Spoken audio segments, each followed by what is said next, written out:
Hi అందరికి welcome back to our channel. ఈరోజు మన ఛానల్లో వీడియో ఏంటి అంటే గుత్తి వంకాయ కర్రీ ఎలా చేసుకోవాలో ఈ వీడియోలో చూసేయండి. ముందుగా మనం మసాలా వేసుకోవడానికి అయితే మసాలా ప్రిపేర్ చేసుకోవాలి. అది బయట నుండి తెచ్చుకోకుండా మనం ఇంట్లోనే మసాలా ప్రిపేర్ చేసుకొని గుత్తి వంకాయలో వేసుకోవాలి. టేస్ట్ అనేది చాలా బాగుంటుంది, ఎందుకంటే మనం ఇంట్లో ప్రిపేర్ చేసుకుంటున్నాం కాబట్టి. ముందుగా కొన్ని పల్లీలు అలాగే కొన్ని ధనియాలు అయితే వేసుకోవాలి. ఆ తర్వాత ఒక ఇలాచి, 2 లవంగాలు, కొంచెం చెక్క, అలాగే కొంచెం జీడిపప్పులు వేసుకుంటే మనకి కర్రీ అనేది కొంచెం చిక్కగా ఉంటుంది. టేస్ట్ అనేది చాలా బావుంటది. అలాగే కొన్ని నువ్వులైతే వేసుకోవాలి. మనం గుత్తి వంకాయ చేసుకుంటాం కాబట్టి కట్ చేసి అయితే ఈ మసాలా అయితే అందులో పెట్టేసుకోవాలి. టేస్ట్ అనేది చాలా బావుంటది. ఈ విధంగా అయితే ట్రై చేసి చూడండి. ముందుగా మనకి ఫంక్షన్‌లో చేసే గుత్తి వంకాయ కర్రీ అనేది చాలా ఇష్టంగా తింటారు. అదే విధంగా ఈ వీడియోలో కూడా చూసి ట్రై చేయండి. టేస్ట్ అయితే అదే వస్తుంది. టేస్ట్ అనేది చాలా బావుంటది. మీరు ఒకసారి ట్రై చేశాక అస్సలు వదిలిపెట్టరు. ఎందుకంటే నెక్స్ట్ టైమ్ కూడా మీరు తప్పకుండా ట్రై చేస్తారు. అలాగే ఇందులో కొంచెం చింతపండైతే రసం అయితే తీసుకోవాలి. ముందుగా మనం కొంచెం చింతపండైతే నానబెట్టుకోవాలి ఒక 5, 10 నిమిషాలు. ఆ తర్వాత మనం బయట నుండి మార్కెట్‌లో నుండి తెచ్చుకున్న వంకాయలైతే మంచిగా శుభ్రం చేసుకోవాలి. ఇందాక మనము ధనియాలు, పల్లీలు అలాగే నువ్వులు వేయించుకున్నాం కదా!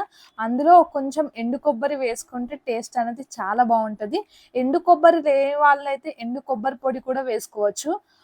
ఆ తర్వాత పొట్టు తీయని వెల్లుల్లి అయితే వేసుకోవాలి. ఎందుకంటే పొట్టు తీయకుండా టేస్ట్ అనేది చాలా బావుంటది.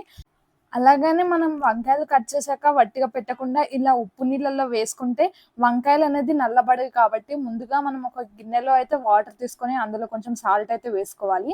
మనం గుత్తి వంకాయ కర్రీ చేసేటప్పుడైతే ఈ వంకాయ ముక్కలైతే ఇలా 4 విధాలుగా పూర్తిగా కట్ చేయకుండా వీడియోలో చూపిస్తున్నట్టు మీరు కూడా ట్రై చేయండి. ముందుగా మనం మసాలా చేసుకున్నాం కదా! ఇవన్నీ అయితే ఒకసారి మిక్సీ పట్టుకోవాలి. ఆ తర్వాత మనం కట్ చేసి పెట్టుకున్న ఉల్లిగడ్డ అయితే కట్ చేసుకొని ఇందులో వేసుకోవాలి. ఉల్లిగడ్డ వేశాక అలాగే కొంచెం కొత్తిమీరాకు కూడా వేసుకోవాలి. ఇవన్నీ మిక్సీ చేసుకుంటే టేస్ట్ అనేది చాలా బావుంటది. ఒక 2 లేదా 3 టేబుల్ స్పూన్ల కారం అయితే వేసుకోవాలి. ఒక టేబుల్ స్పూన్ అయితే ఉప్పైతే వేసుకోవాలి. ఇవన్నీ వేసుకొని కొంచెం మెత్తగా పేస్ట్ లాగా పట్టుకోవాలి. ఆ తర్వాత మనం ముందుగా కట్ చేసి పెట్టుకున్న వంకాయ ముక్కల ఇలా 4 విధాలు కట్ చేసుకున్నాం కాబట్టి ఇందులో మసాలా అయితే పెట్టుకోవాలి. టేస్ట్ అనేది చాలా బావుంటది. ఈ విధంగా అయితే ఒకసారి ట్రై చేసి చూడండి. ఇందులో కొంచెం కారం అయితే ఎక్కువగా అనిపిస్తే మీరు తక్కువగా వేసుకోవచ్చు. తక్కువ అనిపిస్తే ఎక్కువగా కూడా వేసుకోవచ్చు. ఈ విధంగా అయితే మసాలాలన్నిటికి ఇలా మసాలా అయితే పెట్టుకోవాలి. అలాగే ఒక ప్యాన్ పెట్టుకొని ఇందులో ఒక 3 టేబుల్ స్పూన్ల వరకు ఆయిల్ అయితే వేసుకోవాలి. గుత్తి వంకాయ కర్రీలో అయితే కొంచెం అయితే ఆయిల్ ఎక్కువగానే వేసుకోవాలి. ఎందుకంటే అంత టేస్టీగా అనిపియదు ఆయిల్ తక్కువగా ఉంటే. అలాగే ఒక టేబుల్ స్పూన్ జీలకర్ర, ఒక టేబుల్ స్పూన్ ఆవాలు ఇవన్నీ వేసుకోవాలి. మన ఛానల్‌ని కొత్తగా చూస్తున్న వాళ్ళు వెంటనే మన ఛానల్ అయితే సబ్స్క్రైబ్ చేసుకోండి. మన ఛానల్‌లో ఉన్న వీడియోస్ అన్నీ మీరందరూ తప్పకుండా చూసి ఒకసారైతే ట్రై చేసి చూడండి. అలాగే ఈ ముందుగా మనం కట్ చేసి పెట్టుకున్న పచ్చిమిర్చి అయితే వేసుకోవాలి. ఒక 5 లేదా 6 పచ్చిమిర్చి అయితే కట్ చేసుకోవాలి. అలాగే ఒక ఉల్లిగడ్డ అయితే కట్ చేసుకోవాలి. ఉల్లిగడ్డ ఆల్రెడీ మనం మిక్సీలో వేసుకున్నాం కదా! అలా అని చెప్పేసి కొంచెం చిన్నగా ఉల్లిగడ్డ అయితే కట్ చేసుకొనైతే ఇందులో వేసుకోవాలి. అలాగే ఫ్రెష్‌గా దంచి పెట్టుకున్న అల్లం వెల్లుల్లి పేస్ట్ అయితే వేసుకోవాలి. ఆ తర్వాత ఒక టేబుల్ స్పూన్ పసుపైతే వేసుకోవాలి. ఇవన్నీ వేసుకున్నాక మంచిగా కలుపుకోవాలి. ఎందుకంటే స్టవ్ అనేది లో ఫ్లేమ్‌లో పెట్టుకోవాలి. ఎందుకంటే తొందరగా మాడిపోతూ ఉంటది కాబట్టి స్టవ్ లో ఫ్లేమ్‌లో పెట్టుకొనైతే మంచిగా కలుపుకోవాలి. ఆ తర్వాత మనం మసాలాలు పెట్టుకున్న వంకాయలైతే వేసి కలుపుకోవాలి. ఒక 2 నిమిషాల పాటు కలిపి మూత పెట్టుకోవాలి. ఎందుకంటే వంకాయలు మంచిగా గోలేంత వరకైతే మూత పెట్టుకోవాలి.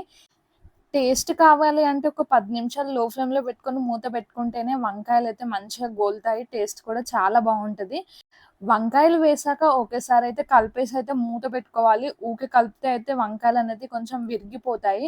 ఇక్కడ మనం మసాలా వంకాయ చేస్తున్నాం కాబట్టి కొంచెం లో ఫ్లేమ్‌లో పెట్టుకొనైతే నెమ్మదిగా కలుపుకోవాలి. ఇలా ఒక 2 నిమిషాల పాటైతే ఒక్కసారి కలిపిన తర్వాత మళ్ళీ ఇంకొక సైడ్ అయితే తిప్పుకోవాలి.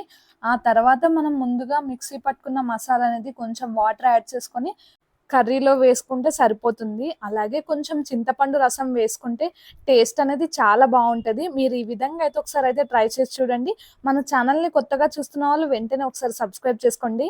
ఈ వంకాయ కర్రీ అనేది చపాతీలో కానీ, జొన్న రొట్టె కానీ, మక్క రొట్టె కానీ, రైస్‌లో కానీ టేస్ట్ అనేది చాలా బావుంటది. మీరు ఒకసారైతే తప్పకుండా ట్రై చేయండి.